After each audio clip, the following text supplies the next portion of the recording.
सुप्रभात बच्चों, मैं आपकी हिंदी की टीचर हूँ। आज हम क्लास 8 के पार्ट 6 जैसलमेर की राजकुमारी पढ़ेंगे। बच्चों, पाठ की शुरुआत करने से पहले मैं आपको बता दूं कि इस पाठ में हम क्या पढ़ने वाले हैं। बच्चों, हमारा जो देश है वो वीर सपूतों से भरा हुआ है। यहाँ बहुत से वीर सपूत हैं, ऐसे वीर सपूत जो न्याय का भी पालन करते हैं। इसके साथ ही शरणागत जो आए होते हैं उनकी देखभाल कैसे की जाए उसका भी ध्यान रखते हैं। ठीक है, तो बच्चों इस पाठ में ऐसा ही कुछ उदाहरण देने का प्रयास किया गया है। पाठ की शुरुआत करने से पहले हम जानकारी लेते हैं। चलिए शुरुआत करते हैं। ठीक है। भारत की सदा धरा सदा से ही वीरों की जन्मभूमि रही है। भारत धरा क्या है? हमेशा से वीरों की जन्मभूमि रही है। यहाँ अनेक वीर सपूतों ने वीरों ने जन्म लिया है। ठीक है। भारत के लोग बहादुर होने के साथ ही नीति और न्याय का पालन करने वाले भी हैं। और भारत के लोग कैसे होते हैं? जो है वो क्या, बहादुर तो है ही है, नीति और न्याय और नियमों का क्या पालन भी करते हैं। ठीक है। शरणागत की रक्षा कैसे की जाती है इसकी शिक्षा पूरी दुनिया को भारत से अच्छी तरह कोई नहीं दे सकता। जो शरणागत यानी शरण में आए हुए हैं भारत की, उनकी कैसे देखभाल की जाए इसकी शिक्षा केवल भारत में ही मिल सकती है। भारत वाले ही इसका ध्यान अच्छे से रखते हैं। ठीक है। शरण में आए शत्रु या मित्र सब समान होते हैं, चाहे शरण में उनके शत्रु हो या मित्र हो, सब एक समान होते हैं। उनकी रक्षा व देखभाल कैसे की जाती है उसी का उदाहरण इस पाठ में दिया है। बच्चों, उनकी रक्षा कैसे की जाती है उसी का जो है एक उदाहरण इस पाठ में दिया गया है। तो चलिए बच्चों, पाठ की शुरुआत करते हैं। राजकुमारी ने गर्व से हंसकर कहा, पिता दुर्ग की चिंता ना कीजिए। राजकुमारी ने कहा, पिता दुर्ग की चिंता ना कीजिए। जब तक उसका एक भी पत्थर अन्य पत्थर से मिला है, उसकी मैं रक्षा करूंगी। ठीक है। वो कह रही है जब तक उसका एक भी पत्थर अन्य पत्थर से मिला है मैं उसकी रक्षा करूंगी। ठीक है। चाहे अल्लाउद्दीन कितनी ही वीरता से हमारे दुर्ग पर आक्रमण करे, आप निर्भय होकर शत्रु से लोहा लें। चाहे अल्लाउद्दीन जो है कितने भी भयंकर तरीके से जो है दुर्ग है उस पर आक्रमण करे, हमला करे, हम जो है आप निर्भीक होके जो है शत्रु से उससे क्या करें, जो है लोहा लें, उसके उससे पूरा लड़ लें उससे। ठीक है। वीरता पूर्वक लड़ें। ठीक है। यह जैसलमेर की दुर्गाधिपति महाराव रत्न सिंह की कन्या थी। कौन थी ये? जैसलमेर की दुर्गापति महाराव रत्न सिंह की कन्या थी। ठीक है। यह इस समय बलिष्ठ यह इस समय बलिष्ठ घोड़े पर चढ़ी हुई थी और मर्दानी पोशाक पहने थी। मर्दानी पोशाक पहने हुए उस पे घोड़े पे ये चढ़ी हुई थी। उसकी कमर में दो तलवारें लटक रही थी, पीठ पर तरकस और हाथ में धनुष था। और उनका कुछ ऐसे रूप था, क्या था, कमर जो है कमर में दो तलवारें लटका रखी थी और पीठ पर क्या था, तरकस था और हाथ में क्या था, धनुष था। ठीक है। वह चपल घोड़े की रास को बलपूर्वक खींच रही थी।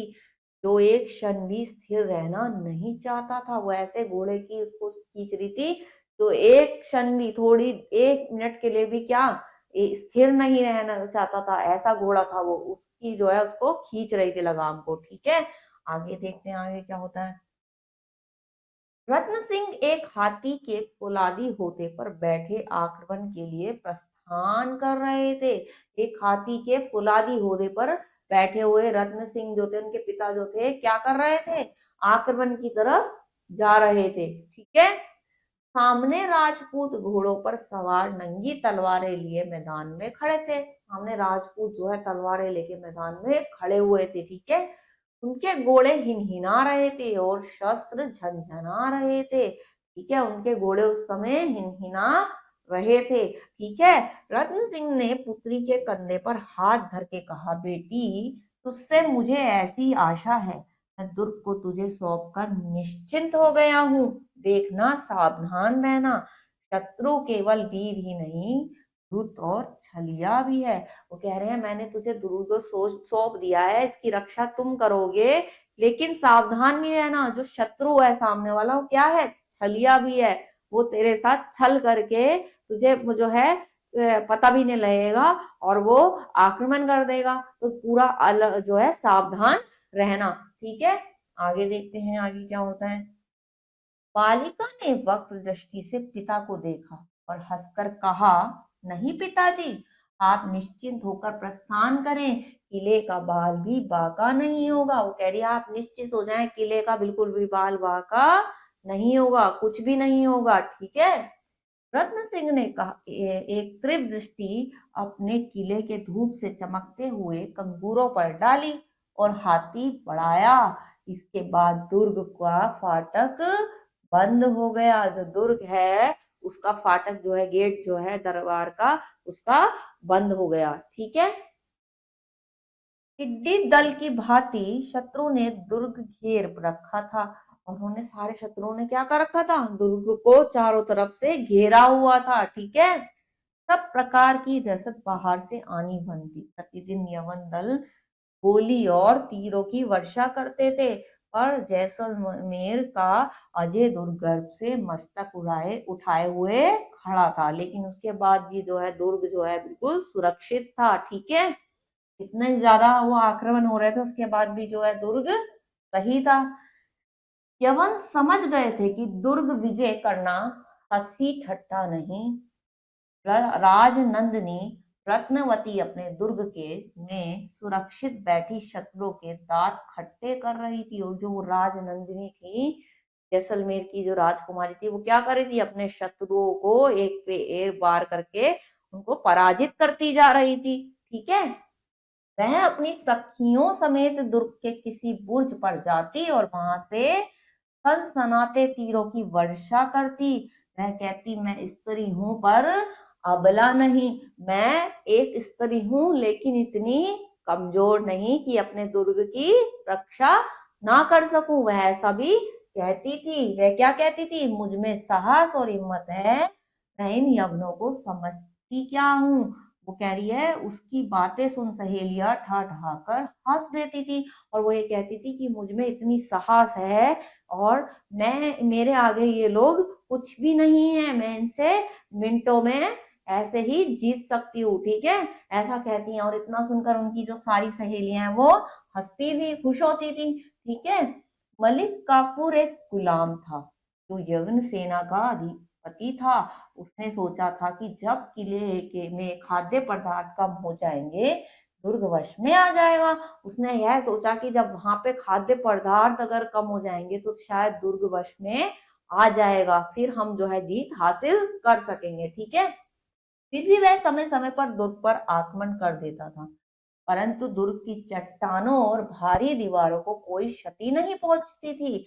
क्योंकि जो है क्या होता था, वो आक्रमण तो करता था लेकिन उसको कोई भी नुकसान, दुर्ग को कोई भी, उसकी दीवारों को कोई नुकसान नहीं होता था। ठीक है। राजकुमारी बहुधा बुर्ज पर से कहती, ये धूर्त गर्द उड़ाकर और गोली बरसाकर मेरे किले को गंदा कर रहे हैं, इससे क्या लाभ होगा। वो भी आगे से ये कहती थी कि खाली तुम मेरे किले को गंदा ही तो कर रहे हो, इससे तुम्हारा तो कोई फायदा ही नहीं होगा, खाली किला गंदा हो रहा है, उसका कोई नुकसान नहीं हो रहा है। ठीक है। आगे देखते हैं। यवन नल ने एक बार दुर्ग पर प्रबल आक्रमण किया। राजकुमारी चुपचाप बैठी रही। जब शत्रु आधी रात तक दीवार पर चढ़ आए तब भारी पत्थरों और गर्म तेल की वह मार पड़ी कि शत्रु सेना छिन्न भिन्न हो गई। लोगों के मुंह झुलस गए, कितनों की चटनी बन गई। हजारों तोबा तोबा करके प्राण बचा के भागे। और कैसा हाल हो गया कि हजारों लोग जो है वहां से अपने बड़ी मुश्किल से प्राण बचा के भाग गए। ठीक है। सूरज छिप रहा था। राजकुमारी को चिंतित भाव में डूबते हुए सूर्य को देख रही थी। राजकुमारी सूरज की तरफ देख रही थी।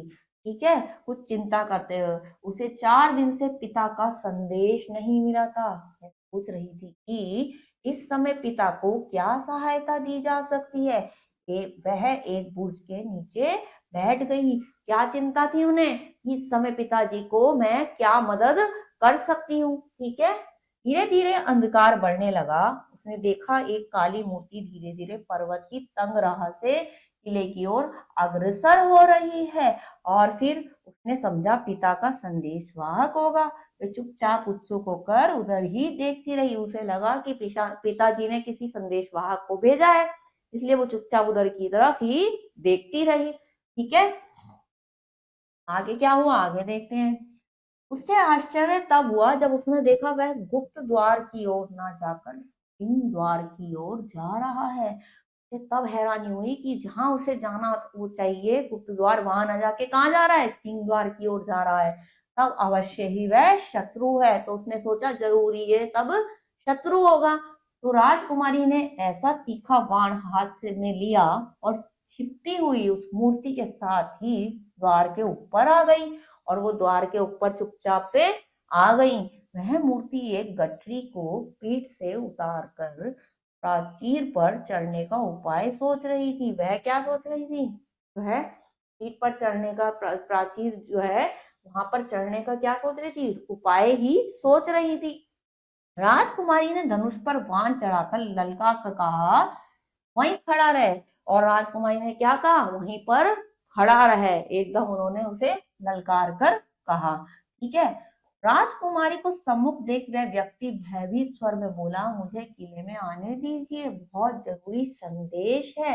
उसने कहा राजकुमारी से मुझे किले में आने दीजिए राजकुमारी, मुझे कोई बहुत जरूरी संदेश देना है। ठीक है, वह संदेश वहीं से कहा कह, उन्होंने कहा वो संदेश दूर से ही कह। ठीक है, ऐसा कहती हैं। वह अतिशय गोपनीय है, कुछ चिंता नहीं कह। वो कह रहा है कि वो बहुत ज्यादा गोपनीय है, मैं इतनी दूर से नहीं कह सकता। तो राजकुमारी ने क्या कहा, मुझे कोई चिंता नहीं है, तू दूर से वहीं से कह। ठीक है, ऐसा कहती है। आगे देखते हैं आगे क्या होती है। किले में आकर कहूंगा, उसने क्या कहा, किले में आकर ही कहूंगा। में प्रथम उससे प्रथम यह तीर तेरे कलेजे को पार हो जाएंगे। राजकुमारी ने कहा उससे पहले ये तीर जो है तेरे कलेजे को पार हो जाएंगे। ठीक है, महाराव विपत्ति में है, मैं उनका चर हूं। वो कह रहा है महाराव विपत्ति में है, परेशानी में, और मैं उनका चर हूं, ऐसे कहता है। चिट्ठी हो तो फेंक दे, वो कह रही है चिट्ठी हो तो फेंक दे, मैं उसे पढ़ लूंगी। जवानी कहना है, जल्दी क्या है, वो कहता है मुझे मुंह से बोलना है। वो कहती है जल्दी बोल जो बोलना है। ठीक है, आगे क्या होता है आगे देखते हैं। यहां से नहीं कह सकता। तब ले राजकुमारी ने तीर छोड़ दिया, वह उसके कलेजे को पार करता हुआ निकल गया। और राजकुमारी ने फिर तीर छोड़ दिया और वो उसके कलेजे को पार कर गया। राजकुमारी ने सीटी दी, दो सैनिक और उपस्थित हुए। कुमारी की आज्ञा पर रस्सी के सहारे उन्होंने नीचे जा मृत व्यक्ति को देखा। यवन था, कौन था वो, यवन था। उन्होंने उस व्यक्ति को देखा, कौन था वो, यवन। दूसरा व्यक्ति पीठ पर गठरी में बंधा हुआ था, और दूसरा व्यक्ति जो था वो पीठ पे उसकी गठरी से बंधा हुआ था। क्या था फिर, यह देख राजकुमारी जोर से हंस पड़ी। ये देखकर राजकुमारी जोर से हंसने लगी थी। ठीक है, आगे देखते हैं आगे क्या होता है। इसके बाद वह प्रत्येक बुर्ज पर घूम घूम कर प्रबंध और पहरे का निरीक्षण कर रही थी। और उसके बाद वो जो पहरे लगे हुए थे दुर्ग के चारों तरफ, उसका निरीक्षण कर रही थी कि कहीं कोई कसर ना रहे, कहीं और कोई घुस के ना आ जाए। ठीक है, पश्चिमी फाटक पर जाकर उसने देखा द्वार रक्षक द्वार पर ना था। द्वार का रक्षक जो था वो द्वार पर नहीं था। राजकुमारी ने पुकार कर कहा यहाँ पहरे पर कौन है। राजकुमारी ने पूछा कि यहाँ पहरे पर कौन है, क्योंकि वो था ही नहीं दरवाजे पर। ठीक है, एक वृद्ध योद्धा ने आगे बढ़कर कुमारी को प्रणाम किया। एक वृद्ध योद्धा ने राजकुमारी को प्रणाम किया। ठीक है, उसने धीरे से कुमारी के कान में कुछ और भी कहा। उसने राजकुमारी के कान में कुछ कहा। ठीक है, क्या कहा देखते हैं। वह हंसती हंसती बोली ऐसा, अच्छा वे तुम्हें घूस देंगे बाबा जी साहेब। कहते हैं अच्छा वो तुम्हें घूस देंगे बाबा जी साहेब, ऐसा कहती है वो। ठीक है, घूस मतलब रिश्वत। ठीक है, हाँ बेटी। बूढ़ा योद्धा तनिक हंस दिया। उसने गांठ से सोने की पोटली निकाल कर कहा यह देखो इतना सोना है। उसने कहा ये देखो कितना सारा सोना है। ठीक है, आगे क्या होता है। राजकुमारी क्या कहती है, अच्छी बात है, ठहरो, हम उन्हें पागल बना देंगे बाबा जी। बाबा जी, तुम आधी रात को उनकी इच्छा अनुसार द्वार खोल देना। वो कहते हैं बाबा जी, तुम जो है उनकी इच्छा अनुसार के रात को जो है द्वार खोल देना, ठीक है। वृद्ध भी हंसता हुआ और सिर हिलाता हुआ चला गया। वृद्ध भी जो है सिर हिलाता हुआ चला जाता है। 2 बज गए थे। चंद्रमा की चांदनी छिटक रही थी। कुछ आदमी दूर की ओर छिपे आ रहे थे। उनका सरदार मालिक काफूर था। उसके पीछे 100 चुने हुए योद्धा भी थे, यानी उसके पीछे 100 योद्धा भी उसके साथ थे, ठीक है। संकेत पाते ही द्वारपाल ने प्रतिज्ञा हुई कि विशाल फाटक खुल गया और बड़ा फाटक जो है वो खोल देता है, ठीक है। तो व्यक्ति चुपचाप दुर्ग में घुस गए। काफूर ने मंद स्वर में कहा, यहाँ तक तो ठीक हुआ, अब जो है हमें इस गुप्त मार्ग से दुर्ग की भीतरी महलों में पहुंचा दो, जिसका तुमने वादा किया है। उसने कहा यहाँ तक तो ठीक है, अब इसे हमें वहां तक पहुंचा दो, द्वार तक, गुप्त द्वार के माध्यम से, जो तुमने हमें वादा किया था, ठीक है। राजपूत ने कहा, मैं वादे का पक्का हूं, मगर बाकी सोना तो दो। मैं वादे का पक्का हूं, लेकिन जो बचा हुआ सोना देने का तुमने वादा किया था वो तो दो मुझे पहले। ऐसे कहता है वो। कौन? राजपूत कहता है, ठीक है। आगे देखो, आगे क्या होता है। यह लो। यवन सेनापति ने मूरों की थैली हाथ में धर दी। उसने जो है मूरों की थैली उसके हाथ में दे दी। राजपूत फाटक में ताला बंद कर चुपचाप प्राचीर की छाया में चला। है लोमड़ी की भांति चक्कर खाकर कहीं गायब हो गया, और वो कहीं गायब हो गया चुपचाप से। यवन सैनिक चक्रव्यूह में फंस गए। ना पीछे का रास्ता मिला था, ना आगे का। अब वो बीच में क्या हुआ, फंस गए, ना पीछे का रास्ता मिला, ना आगे का रास्ता मिला, ठीक है ना। तो ये सब वास्तव में कैद हो गए थे और अपनी मूर्खता पर पछता रहे थे। मलिक जो है काफूर दांत पीस रहा था। राजकुमारी की सहेलियां इन्हें चूहों को चूहेदानी में फंसाकर हंस रही थी, और राजकुमारी की सहेलियां क्या थी, हंस रही थी, क्योंकि वो उनके जाल में फंस चुके थे, ठीक है ना। आगे देखते हैं आगे क्या होता है। यवन सैन्य का घेरा था। खाद्य सामग्री धीरे धीरे कम हो रही थी।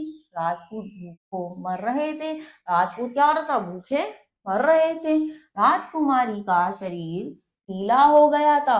उसके अंग शिथिल हो गए थे, पर नेत्रों का तेज वैसा ही था।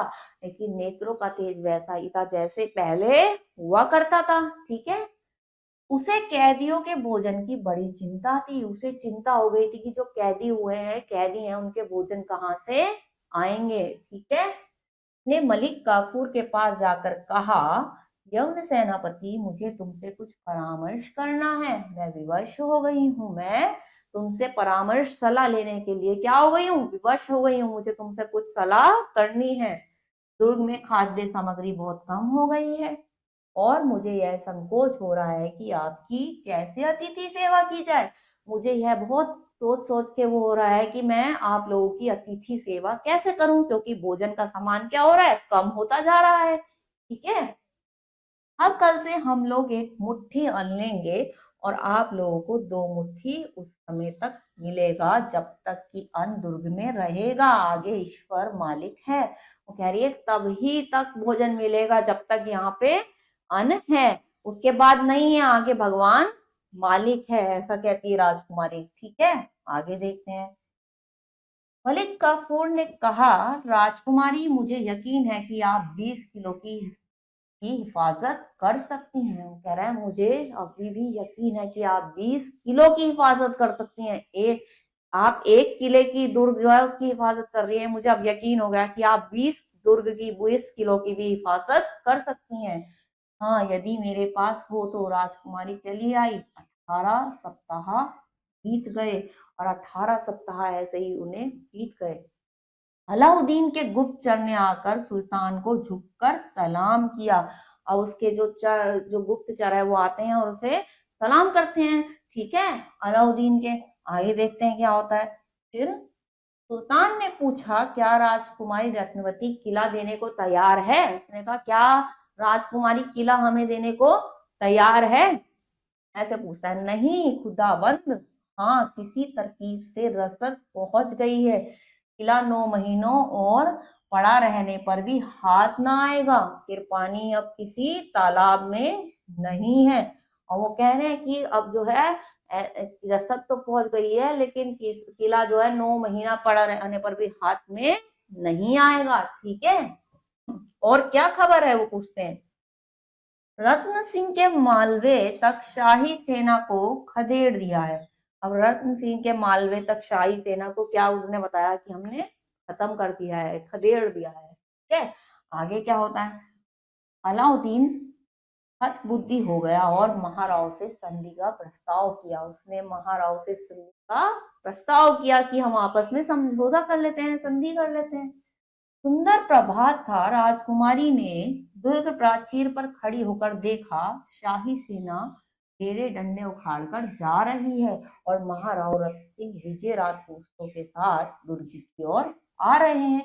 और जो उसके पिता थे वो क्या थे, राजपूतों के साथ जो है दुर्ग की ओर आ रहे हैं और वो वापिस जा रहे हैं डंडे उखाड़ के दूसरे। ठीक है, मंगल कलश सजे थे, बाजे बज रहे थे, दुर्ग में प्रत्येक वीर को पुरस्कार मिल रहा था। मलिक काफूर महाराव की बगल में बैठे थे और मंगल गीत बज रहे थे और वीरों को पुरस्कार मिल रहा था। ठीक है, महाराव ने कहा, हाँ साहिब, किले में मेरी गैर हाजिरी में आपको तकलीफ और असुविधाएं हुई होंगी। वो कहता है कि मेरी गैर हाजिरी में मैं नहीं रहा, मेरे पीछे से आपको बहुत किले में परेशानी रही होगी। वो कह इसके लिए आप माफ करेंगे। वो कहता है कि मुझे वो है कि इसके लिए आप मुझे माफ करेंगे। ठीक है, युद्ध के नियम सख्त होते हैं, फिर किले पर भी मुसीबत आई थी, लड़की अकेली थी, जो बन सका किया। वो कह रहा है किले पे मुसीबत आई थी लेकिन मेरी जो लड़की है वो अकेली थी, लेकिन उससे जो बन सका उसने किया। ठीक है, काफूर ने कहा, महाराव, राजकुमारी तो पूजने लायक है, यह इंसान नहीं फरिश्ता है, मैं जिंदगी इनकी मेहरबानी नहीं भूल सकता। जो वो कहता है कि राजकुमारी इंसान नहीं है, फरिश्ता है, वो तो बहुत अच्छी हैं। वैसे कहते हैं कि मैं इनकी जो इन्होंने मेरे साथ किया है मैं उसे हमेशा जिंदगी भर नहीं भूल सकता हूँ, इतना अच्छा व्यवहार उन्होंने हमारे साथ किया। ठीक है, महाराव ने एक बहुमूल्य सरपेच उन्हें दिया और पान का बीड़ा देकर विदा किया। और महाराव जो है, महाराव ने उन्हें एक बहुमूल्य जो है उपहार दिया और विदा किया। तो देखा कैसे राजकुमारी थी, वीर भी थी, साहसी भी थी और न्याय प्रिय भी थी। और उन्होंने शत्रु हो या कोई भी हो, अगर आपके यहाँ शरण ली है, जगह ली है, तो क्या करते हैं हमारे भारतीय वीर, ऐसे होते हैं हमारे भारतीय लोग कि उनको भी उतनी ही अच्छे से देखभाल करते हैं। तो देखा, इसी तरह से हमारे भारत के लोगों के दिलों में है कि अगर शरण में कोई शत्रु आए या मित्र आए उसकी अच्छे से देखभाल करते हैं। प्रस्तुत पाठ में कुछ ऐसा ही बताया गया है कहानी के माध्यम से। ठीक है बच्चों, इस पाठ को दोबारा पढ़िएगा, अगले पाठ में कुछ और पढ़ेंगे। तब तक के लिए अपना ख्याल रखिए। ओके।